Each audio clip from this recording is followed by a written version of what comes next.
The thing about working for the Department of Homeland Security's Intelligence Division is that your family never really understands what classified means. Not really. To them, it's just a word you use to sound important, to avoid explaining your boring desk job, to make yourself seem more interesting than you actually are. I'm Sarah Mitchell, 31 years old, and I've worked as a senior intelligence analyst for DHS for 6 years. My security clearance level is TS/SCI with special access to counterterrorism intelligence.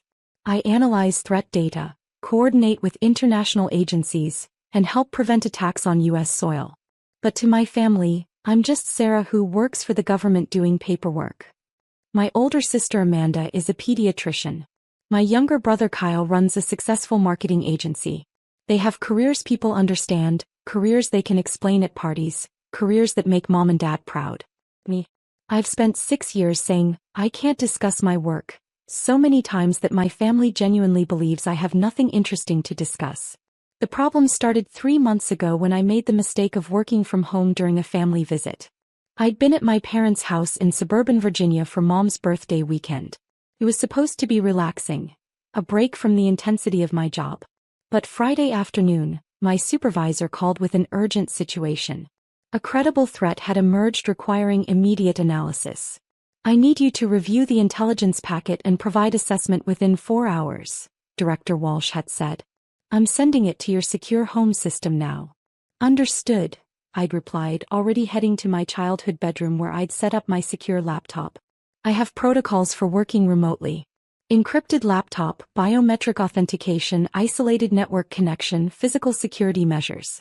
My bedroom door had a reinforced lock I'd installed myself. The windows had security film. It was as secure as I could make a civilian location. The intelligence packet was 47 pages of classified threat assessment data. Intercepted communications, surveillance photos, financial tracking, source reports. It detailed a suspected terrorist cell planning an attack on transportation infrastructure. Lives depended on my analysis being accurate and fast. I'd worked for 3 hours straight cross-referencing data, building timeline analysis, identifying pattern connections. I was deep into the work when Mom had knocked on my door. Sarah, honey, dinner's ready. I'll be down in an hour, Mom. I'm working. On a Friday night? Sweetie, you need to relax. It's just work. It can wait. I'd wanted to explain that just work meant preventing people from dying, but I couldn't say that. So I just repeated, I'll be down when I'm finished. Please don't disturb me. She'd gone away, but I'd heard her talking to Dad downstairs. She's locked herself in her room with her computer again. I don't understand why she can't just take a weekend off. How important can government paperwork possibly be? I'd finished the assessment at 8 p.m., transmitted it through secure channels, and joined the family for late dinner. Amanda had already left to handle a patient emergency. Kyle was showing Mom and Dad his latest marketing campaign on his tablet. Sarah finally emerges, Dad had said with gentle teasing. Your brother's been here all weekend without checking his work once. You could learn something from him about work-life balance. My work has different requirements, I'd said carefully. Bureaucracy waits for no one, huh? Kyle had laughed. I don't miss working for other people. Being your own boss means you control your time. I'd let it go like I always did. They didn't understand that I wasn't checking email or tweaking spreadsheets. I was literally analyzing threats to national security. But I couldn't tell them that, so I just seemed like a workaholic with poor boundaries. The following morning, I'd left my secure laptop in my locked bedroom while I went for a run. Standard protocol. Secure device, locked room, family members who'd been briefed repeatedly about not touching my work materials. I'd been gone 45 minutes. When I'd returned, sweaty and ready for a shower, I'd found my bedroom door open. My heart had dropped into my stomach. I'd rushed inside to find my secure laptop closed on the desk where I'd left it, but my briefcase was open. The printed intelligence packet I'd been working from, which I should have secured in the locked case before leaving, was gone. Mom. I'd called out, trying to keep the panic from my voice. Did someone come in my room? Oh, honey, yes, Mom had called back from the kitchen. I needed to grab your laundry. The door was locked, but I used the master key. I didn't touch your computer, don't worry. The master key. The one I'd forgotten existed from when I was a teenager. I'd gone downstairs on shaking legs. Mom, Dad, and Kyle were in the living room. And spread across the coffee table were 47 pages of classified intelligence documents. "Mom," I'd said, voice carefully controlled. "Where did you get those papers?" "From your briefcase, sweetheart. Kyle was asking about your work and I thought it would be nice for you to share for once. You're always so secretive." She'd smiled, completely oblivious. "We've been looking through them. It's actually quite interesting. Although I don't understand most of it." Kyle had been holding a page with surveillance photos. Dad had been reading a threat assessment memo marked top secret //SCI//no foreign in red letters at the top. "These are classified documents," I'd said quietly. "You've just committed a federal crime." Mom had laughed. "Oh, Sarah, don't be so dramatic. It's just your work papers. We're your family." "These documents," I'd continued, pulling out my phone, "are top secret sensitive compartmented information. They detail an active counterterrorism investigation. Unauthorized access is a felony. Unauthorized disclosure could result in people dying." "Sarah, relax," Dad had said, waving dismissively. "We're not going to tell anyone. We were just curious about what you actually do all day." My phone had a panic button, a security feature for exactly this kind of scenario. Unauthorized access to classified materials by uncleared individuals in an unsecured location. I'd pressed it while they were talking. "You need to put those documents down immediately," I'd said. "Do not read another word. Do not touch them. Put them on the table and step away." "Just sharing your boring government work," Mom had said with exasperation. "Nothing important here." Dad had continued scanning the page in his hands, squinting at surveillance photos. "Is this in Arabic? Were you translating something?" Kyle had his phone out, apparently photographing one of the pages. "This is actually pretty cool, Sarah. You're like a real analyst. Why didn't you ever tell us you worked on stuff like this?" "Because it's classified," I'd said. "Kyle, delete that photo right now." "It's just for me," he'd protested. "I'm not going to post it anywhere." I'd pressed the security alert button on my phone. The emergency response would be immediate. Probably 3 to 5 minutes given our proximity to federal facilities in Northern Virginia. "Everyone needs to sit down," I'd said. "Put down all documents. Put your hands where I can see them." Mom had actually laughed. "Sarah Michelle Mitchell, you're being ridiculous. We're your parents. Unauthorized persons have accessed top secret materials containing intelligence on an active counterterrorism operation," I'd said, now speaking partially for the recording that had activated when I pressed the panic button. 3 individuals present. Location: 2847 Oak Valley Drive, McLean, Virginia. Materials compromised. Full intelligence packet reference number. I'd rattled off the classified designation. Photos have been taken by unauthorized person on personal device. Requesting immediate response team. "What are you doing?" Kyle had asked, starting to look nervous. "Pie job," I'd replied. "Which you've just massively complicated." That's when we'd heard the vehicles outside. Multiple vehicles arriving fast. Dad had gone to the window. "Sarah, there are black SUVs in our driveway. At least 4 of them. People in tactical gear are getting out." "Those would be the Homeland Security response teams," I'd said quietly. "You called the police on your own family?" Mom's voice had risen in pitch. "I activated mandatory security protocols for compromised classified materials. What happens next isn't my choice. It's federal law." The front door had crashed open. They'd breached it rather than knock. 6 armed agents in tactical gear had swept into the living room, weapons drawn. "Homeland Security. Everyone on the ground now." Mom had screamed. Dad had frozen. Kyle had dropped his phone and raised his hands. "Down on the ground. Hands behind your heads." They'd all complied, lying face down on the carpet as agents secured the room. One agent had moved to me. "Agent Mitchell?" "Yes." 3 unauthorized individuals accessed classified materials from my briefcase. Full intelligence packet on Operation Sandstone. 1 individual photographed documents on personal device. I'd pointed to Kyle's phone on the floor. "Secure all electronic devices. Bag all documents. No one touches anything." Another team had swept through the house, checking for additional persons. A 3rd agent had begun photographing the scene. The spread documents on the coffee table, the phones, the briefcase, everything. "Sarah, what is happening?" Mom had sobbed from the floor. Why are you doing this to us? I'm not doing anything, Mom. You accessed classified materials without authorization. That's a federal crime. These agents are following mandatory response protocols. The lead agent had checked the documents on the table.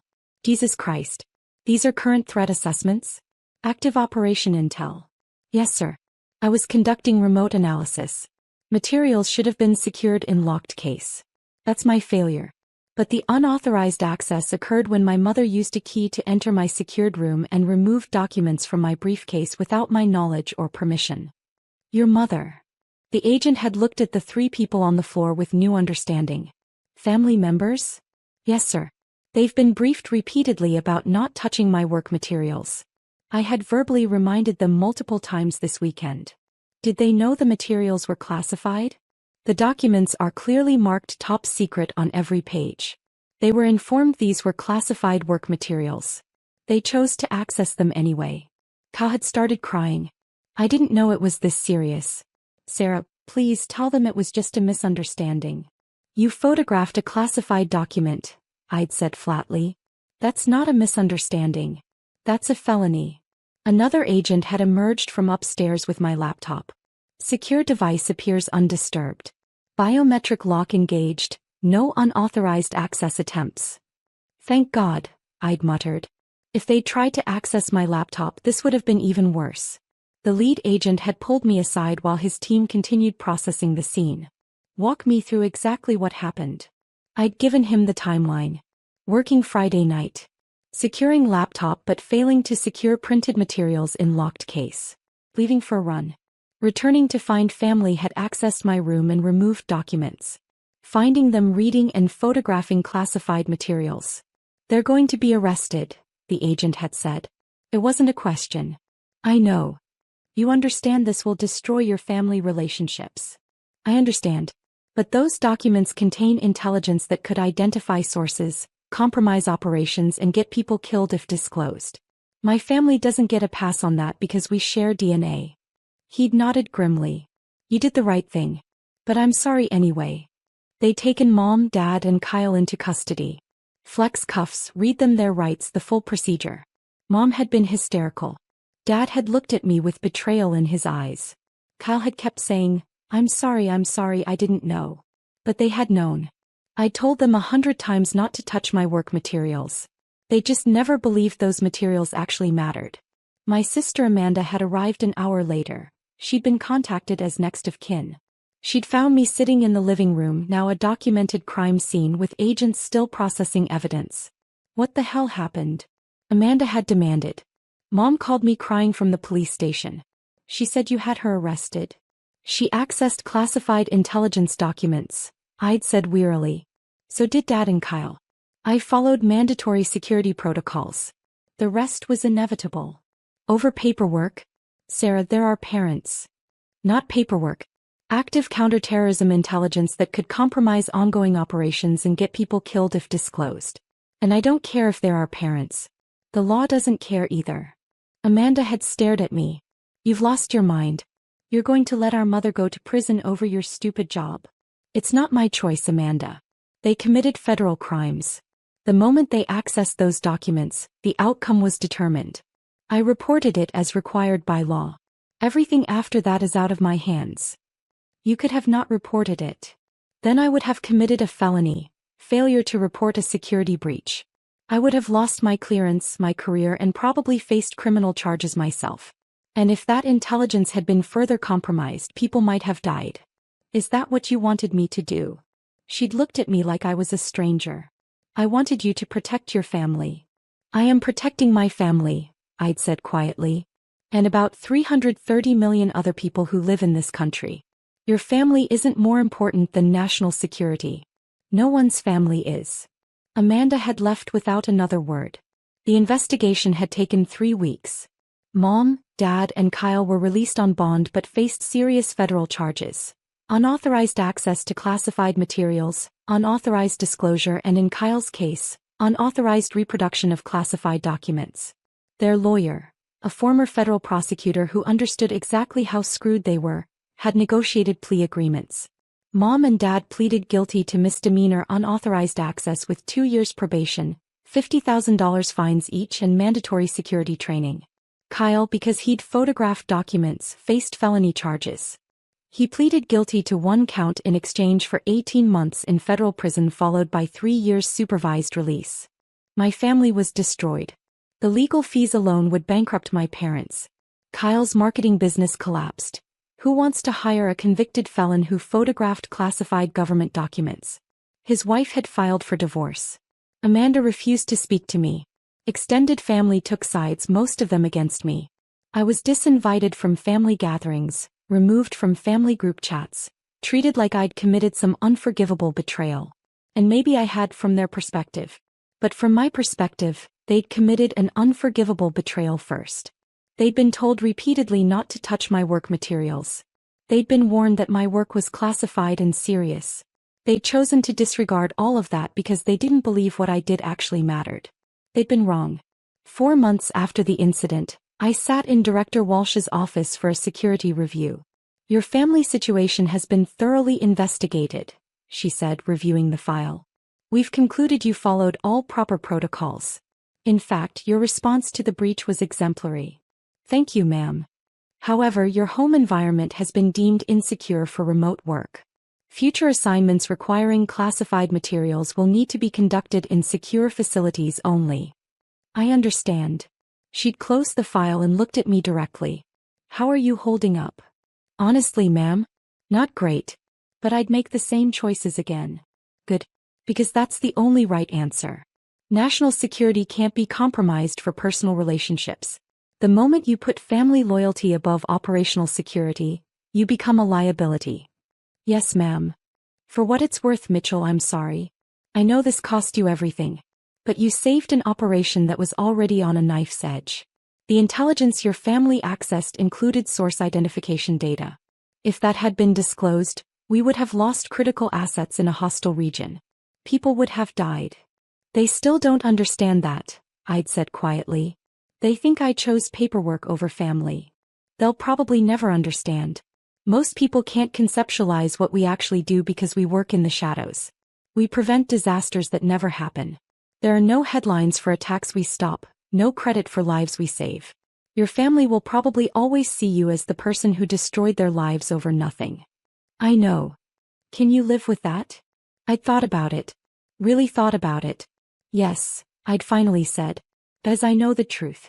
And I know that intelligence packet contained information that would have compromised 8 human sources, 3 ongoing operations, and potentially revealed intelligence gathering methods to hostile actors. My family's comfort isn't worth that price. Nobody's is." Director Walsh had smiled slightly. "You're going to go far in this agency, Mitchell. Unfortunately, you're also going to be very lonely." She'd been right on both counts. 6 months after the incident, I was promoted to lead intelligence analyst with a 22% pay increase and expanded operational authority. I was working on high-level threat assessments, briefing senior officials, coordinating with international partners. My career had never been better. My personal life was destroyed. Mom sent a letter from her court-mandated security training. It was full of hurt and confusion, asking why I'd done this to them, saying she'd only wanted to understand my work, that she was my mother and deserved to know what her daughter did all day. She still didn't get it. Dad wouldn't communicate at all. Amanda sent one email. "I hope your job was worth it. You've lost your family." Kyle wrote from federal prison. Unlike the others, his letter showed some understanding. "Sarah, I'm not going to say I forgive you because I'm still angry. My life is ruined. But I get it now. They made us sit through classes about classified information and why it matters. I understand what could have happened if I'd posted that photo online like I almost did. I understand people could have died. I'm still angry that you didn't warn me better, didn't make me understand. But I also know I should have listened when you told me not to touch your stuff. I just never thought it was actually important. I'm sorry, Kyle." It was the closest thing to an apology I'd received. I wrote back carefully. All prison correspondence was monitored. I told him I was sorry too, that I wish things had gone differently, that I hoped he'd rebuild his life when he got out. I didn't tell him that I'd do it all again if I had to. As I would. The operation I'd been analyzing, Operation Sandstone, successfully interdicted a terrorist cell planning coordinated attacks on subway systems in 3 major cities. 47 people were arrested. Hundreds, possibly thousands of lives were saved. My family would never know that. The operation was classified. The success would never make headlines. The people whose lives were saved would never know how close they'd come to dying. But I knew. And that knowledge had to be enough. A year after the incident, I attended Kyle's release from federal prison. Amanda was there, still not speaking to me. Mom and Dad came but sat on the opposite side of the room. Kyle looked older, worn down. Prison had been hard on him. But he hugged me when we met outside. "Thank you for coming," he'd said quietly. "You're still my brother. Even after everything?" Even after everything. We talked for a while. Carefully neutral conversation about his plans, his job prospects, his hopes for rebuilding. He'd asked about my work. I'd said, "I can't discuss it," like always, but this time he just nodded. "I get it now," he'd said. "Took prison for me to understand, but I get it." Mom had approached as we were talking. She looked at me with eyes full of pain. "Was it worth it?" she'd asked. "Destroying your family over your job?" I'd thought about Operation Sandstone. About the subway cars that weren't bombed. About the people who went home to their families that day without ever knowing they'd been in danger. "Yes," I'd said quietly. "It was worth it." She'd walked away. Maybe for the last time. Dad had stopped as he passed. "I don't understand you anymore, Sarah. I don't know if I ever did." "I know," I'd replied. "And I'm sorry for that. But I'm not sorry for doing my job." He'd left without another word. Amanda had been the last to go. She'd paused near my car. "Do you ever regret it?" she'd asked. "Every day," I'd admitted. "But I'd still make the same choice."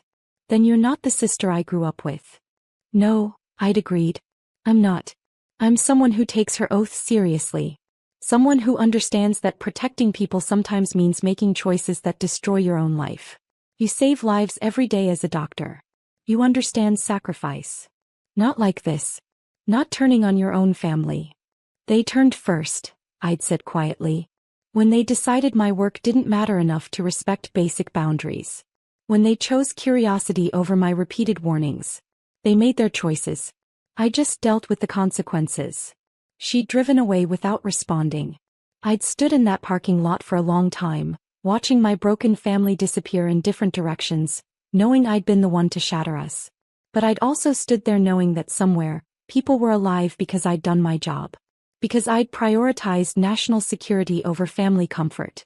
Because I'd made the hard choice when it mattered. 2 years later, I received the intelligence community's Exceptional Service Medal. The citation was classified. I couldn't tell anyone what it was for. But Director Walsh had shaken my hand at the private ceremony. "Your work on Operation Sandstone and subsequent operations has been extraordinary," she'd said. "You've demonstrated exactly the kind of integrity this agency needs." "Thank you, ma'am. I know what it cost you. I'm sorry it had to cost that much." "It is what it is." She'd looked at me thoughtfully. "You know, Mitchell, most people in your situation would have let their family off with a warning. Secured the documents, given them a stern lecture, never reported the breach. It would have been easier. Safer for your career, honestly." "And wrong," I'd said. "The protocols exist for a reason. I don't get to ignore them because enforcement is inconvenient." "Exactly. And that's why you're receiving this medal. Because integrity means doing the right thing even when it destroys you." The medal sat in my apartment now in a locked case that required biometric access. Like everything else in my life, it was something I couldn't share, couldn't explain, couldn't use to help people understand who I was or what I'd sacrificed. My family still didn't speak to me. They probably never would. But somewhere out there, hundreds of people were alive because I'd stopped an attack they'd never know about. Because I'd protected intelligence that kept sources safe and operations secure. Because I'd chosen duty over family when it mattered most. That had to be enough. It was all I had left. And standing in my secure apartment, looking at that classified medal representing sacrifices no one could know about, I realized something. I'd do it all again. Every painful choice. Every family relationship destroyed. Every lonely holiday and missed birthday and cold shoulder from people I loved. I'd do it all again because that's what the oath meant. That's what service meant. And some things, national security, operational integrity, the lives of people who would never know I existed, were worth more than my family's forgiveness. Even if that truth left me completely alone. It was enough. It had to be enough.